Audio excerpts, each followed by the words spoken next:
सरकार के साथ जा सकती है शरद पवार की एनसीपी। महाराष्ट्र की सियासत का जिक्र इस वीडियो में। महिला आरक्षण और परिसीमन पर सुप्रिया सुले ने बड़ा संकेत दे दिया है। नमस्कार, आप देख रहे हैं न्यूज़ 18। मैं हूं आपके साथ श्रुति श्रीवास्तव। महाराष्ट्र की सियासत के चाणक्य कहे जाने वाले शरद पवार की राष्ट्रवादी कांग्रेस पार्टी को लेकर चर्चाएं तेज हो गई हैं।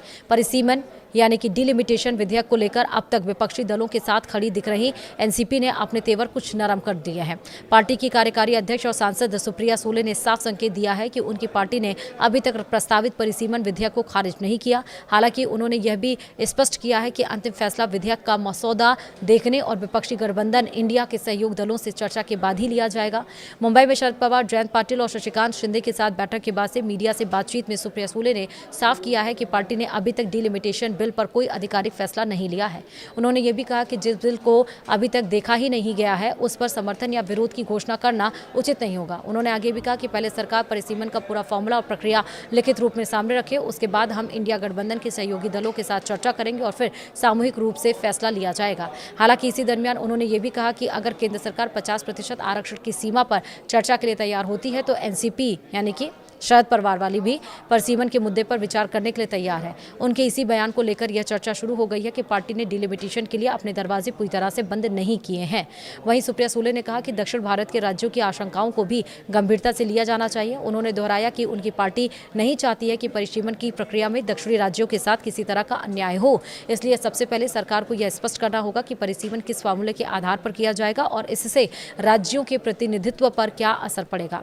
हाल के दिनों में ऐसी खबरें भी सामने आई थी कि शरद पवार की पार्टी परिसीमन और महिला आरक्षण जैसे कुछ अहम विधेयकों को पर एनडीए सरकार को बाहर से समर्थन दे सकती है और इन अटकलों पर प्रतिक्रिया देते हुए सुप्रिया सुले ने कहा कि यह बात का बतंगड़ बनाना है। उन्होंने कहा कि पार्टी की ओर से किसी अखबार या टीवी चैनल को कोई आधिकारिक बयान नहीं दिया गया है और जो भी खबरें चल रही हैं ये तथ्यों पर आधारित नहीं है। उन्होंने ये भी साफ किया है कि एक पत्रकार के साथ व्हाट्सएप पर हुई निजी बातचीत को पार्टी का आधिकारिक रुख बताकर पेश किया गया, जबकि ऐसा नहीं था। सुले ने यह भी कहा कि उन्होंने निजी बातचीत में सिर्फ इतना कहा था कि यदि सरकार 50% आरक्षण की सीमा पर चर्चा के लिए तैयार होती है तो पार्टी भी परिसीमन पर विचार कर सकती है।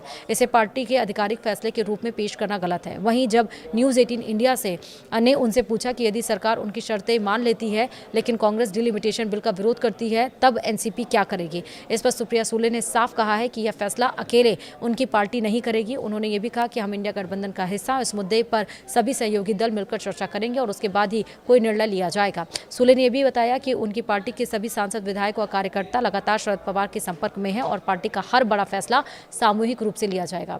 ये भी कहा गया कि एनसीपी को ना तो एनडीए की ओर से कोई औपचारिक प्रस्ताव मिला है और ना ही कांग्रेस की ओर से, इसलिए फिलहाल किसी भी तरह के राजनीतिक गठबंधन या समर्थन की चर्चा महज अटकलें हैं।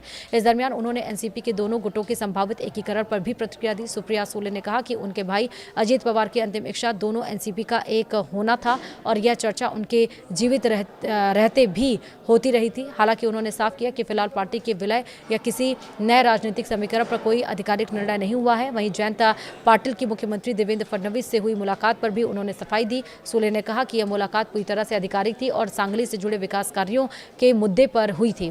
इसमें किसी तरह की राजनीतिक गोपनीयता या सियासी संदेश तलाशना उचित नहीं है। हालांकि सुप्रिया सुले ने बार बार यह दोहराया कि पार्टी ने अभी तक डिलिमिटेशन बिल पर कोई अंतिम रुख नहीं अपनाया है, लेकिन उनके बयानों से इतना जरूर साफ हुआ है कि एनसीपी ने इस मुद्दे पर बातचीत और संभावित सहमति के रास्ते पूरी तरह से बंद नहीं किए हैं। यही वजह है कि महाराष्ट्र से लेकर दिल्ली तक इस बात की चर्चा तेज हो गई है कि आने वाले दिनों में संसद में परिसीमन और महिला आरक्षण जैसे बड़े मुद्दों पर विपक्ष के भीतर भी नए समीकरण देखने को मिल सकते हैं। फिलहाल सभी की नजरें केंद्र सरकार की तरफ से लाए जाने वाले अंतिम बिल और उसके बाद इंडिया गठबंधन की साझा रणनीति पर टिकी हुई है।